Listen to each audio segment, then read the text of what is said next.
bus filled with dreams comes to a disastrous end.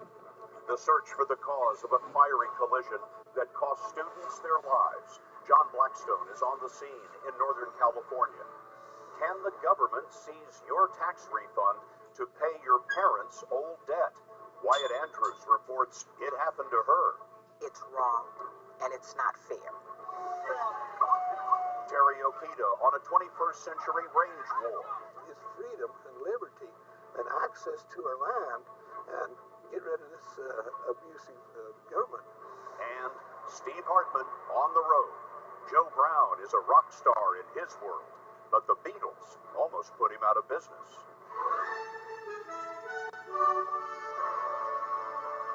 This is the CBS Evening News with Scott Pelley. Good evening. They were 44 high school kids looking to a bright future, to be the first in their families to go to college. For many of them, it ended in a split second on a California highway north of Sacramento. A truck collided head-on last evening with the bus taking the kids on a college tour. Tonight, investigators are trying to figure out how it could have happened. 10 people were killed, including 5 students, 3 chaperones, and both drivers. 34 others were injured. John Blackstone is on the scene. FedEx truck and a bus. The sound of the impact could be heard more than a quarter mile away. This was a horrific collision. Glenn County Sheriff Larry Jones. Right after that impact, there was a tremendous fire with very high temperatures. The FedEx truck was traveling southbound on the interstate when it veered across the median, through some bushes, and into the northbound lanes where it clipped a car before hitting the bus head-on. Students kicked out the windows to escape.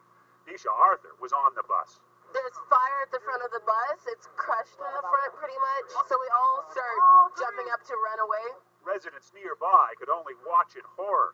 Victoria Posvance was one of them. And there was this man that approached the fence, and he was covered in flames, like just covered, and he was just yelling, pleading, somebody help me. And we on the other side just felt so helpless because that fence was between us. Undersheriff Richard Warren. Due to the nature of the crash and the fact that most of the bodies suffered burns has made our task of identifying them much more difficult. The high school seniors from the Los Angeles area were traveling to visit Humboldt State University. Tim White is the university's chancellor. We are doubly saddened by the fact that many of them are first generation and students from low income who had their dream of going to Humboldt State taken away by this tragic accident. The truck driver and the bus driver were both killed. A team from the National Transportation Safety Board arrived here today. Scott, the investigation could take more than 3 months. John Blackstone at the scene of the crash. John, thank you very much. Today we learn more about what General Motors knew years before a recall of more than 2 million cars. A defect now is linked to 13 deaths.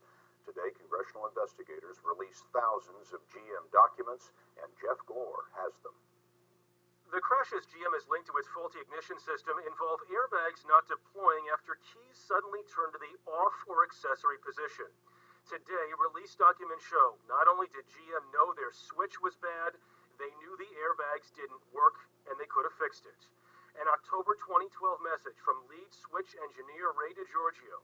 If we replace switches on all the model years, the piece price would be about $10 per switch based on 1.5 million units total.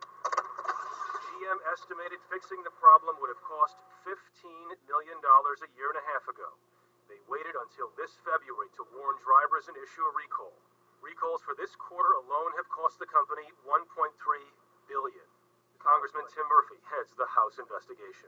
This inexpensive car is probably going to be the most expensive car that GM ever made. Everything we At House and Senate hearings last week, GM CEO Mary Barra said she never knew about the defect until shortly after she took her new job in January. As soon as we understood, the senior leadership understood this issue, and that a recall decision had been made, we acted without hesitation.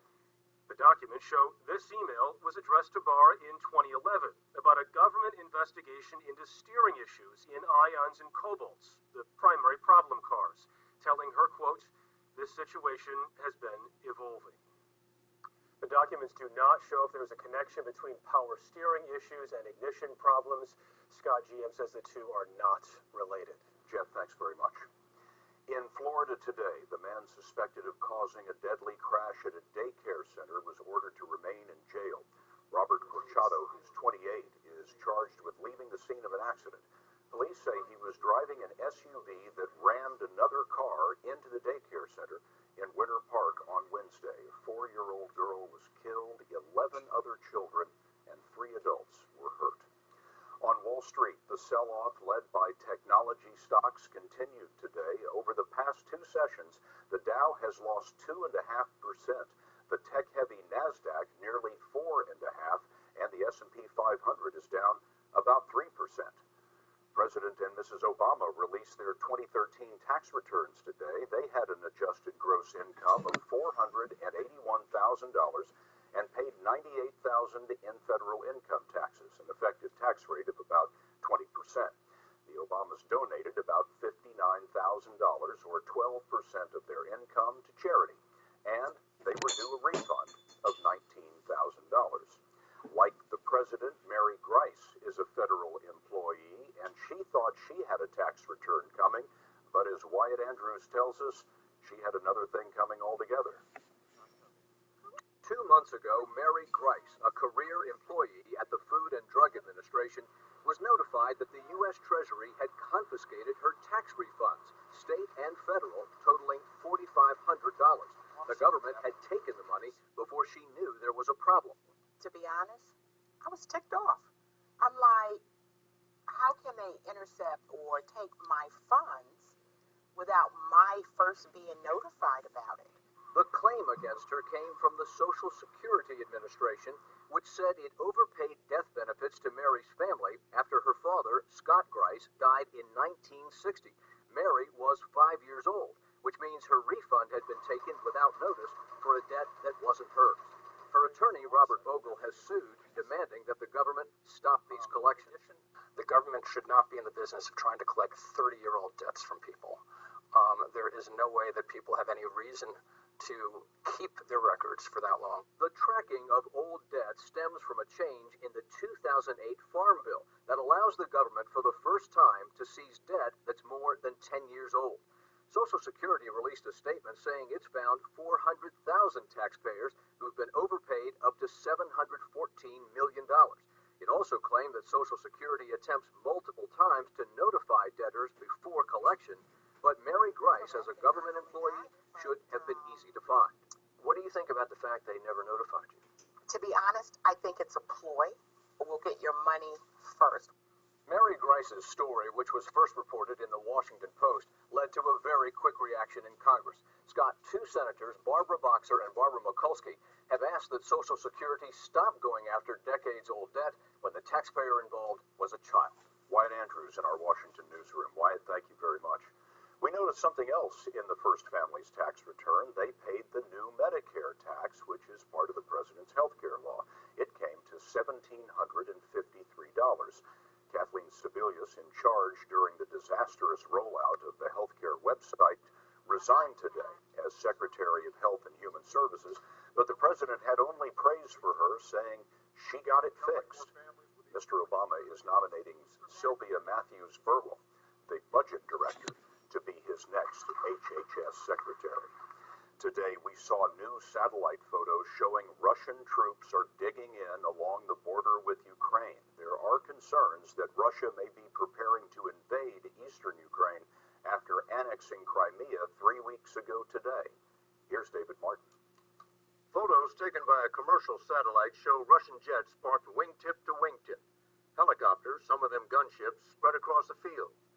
A grid full of tanks and infantry fighting vehicles. Another full of artillery pieces, all arrayed in an arc encompassing Ukraine's eastern border, judged by U.S. intelligence to be ready to move on just 12 hours' notice.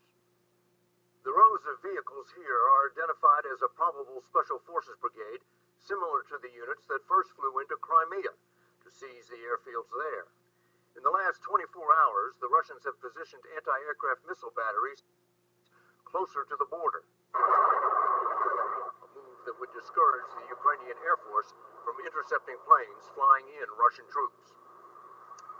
The Russians have also started making infrastructure improvements, such as laying gravel over dirt roads. That suggests they have no intention of pulling back anytime soon. One Russian unit has even laid out a soccer field to keep the troops entertained. David Martin at the Pentagon for us. David, thanks. Today, for the first time, we heard a pope take personal responsibility for the sexual abuse of children by priests. Pope Francis asked for forgiveness today, and Alan Pizzi is at the Vatican. Children seemed to flock to Pope Francis, and it was in their name that he condemned the priests who had molested children in the strongest words yet. Francis told a group of children's rights workers that he felt compelled to personally take on all the evil that some priests had committed, and to personally ask for forgiveness for the damage they have done for having sexually abused children. In a departure from a prepared speech, he pledged that the Church will not take one step backward with regards to how we deal with this problem and the sanctions that must be imposed. He concluded, "You cannot interfere with children." Last month, he announced a group of clerics and lay people to investigate child priest abuse, including Boston's Cardinal Sean O'Malley and Marie Collins, a survivor of abuse in Ireland in the 1960s. Francis has been criticized for not taking a strong enough stand on clerical abuse in his first year as Pope. In response to the Pope's pledge, a group representing abuse survivors said Catholics should be impressed by deeds, not words, and remain vigilant and skeptical until Francis takes decisive action. Scott? Veteran Vatican correspondent Alan Pizzi. Alan, thanks very much. This Sunday, Palm Sunday, we're going to talk with some people who know Pope Francis best, the Pope's old friends, and President Obama on his meeting with Francis. All of that this Sunday on 60 Minutes. In South Africa, Oscar Pistorius was hammered for a third day about the night he shot and killed his girlfriend. Pistorius is the double amputee Olympian who ran on carbon blades. There was an audio feed of his testimony, and here's Deborah Patta. Chief Prosecutor Harry Nell tore into Oscar Pistorius again, challenging his story that he'd mistaken Reva Steenkamp for a burglar. His fate will be determined by this judge, referred to as Milady, as is South African custom. Nell said he found it inconceivable that if Pistorius feared an intruder, he wouldn't have checked that Steenkamp was safe before he reached for his gun. Did she scream at all whilst you shot her 4 times? No, my lady. Are you sure, Mr. Pistorius, that Reva did not scream after the first shot? There was a long pause as Pistorius was unable to go on, and he struggled to find answers under Nell's fierce questioning.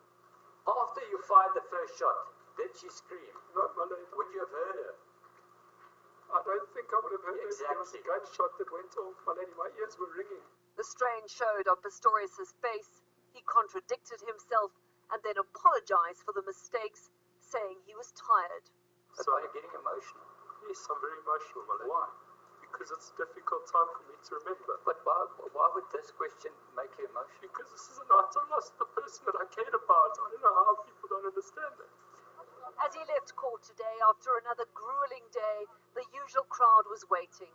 One woman gave him flowers, a reminder of what life used to be like when he was celebrated as a national hero. For CBS News, I'm Deborah Patta in Johannesburg. Armed protesters have rushed to support a rancher who is battling the federal government.